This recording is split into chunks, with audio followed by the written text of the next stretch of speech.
Hi guys, just been flying the Syma X5C. I've finished for the day, but I'm just looking across the road there at the puddles, or the flooding in the field there. That's all frozen. Well, I say all, most of it's frozen. There was a dog breaking through the ice earlier. Just very tempting to try and land the quadcopter on the ice. I'm not going to, but it's very tempting.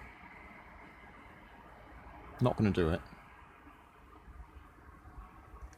What a beautiful sunny day. It's coming up to the end of January. Obviously it's been below freezing.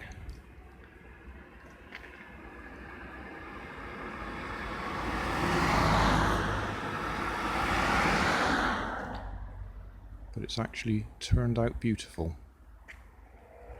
Absolutely lovely day.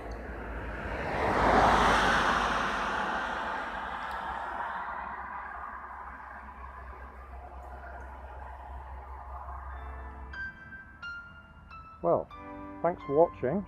Don't forget to click like and subscribe, and we'll see you in the next video.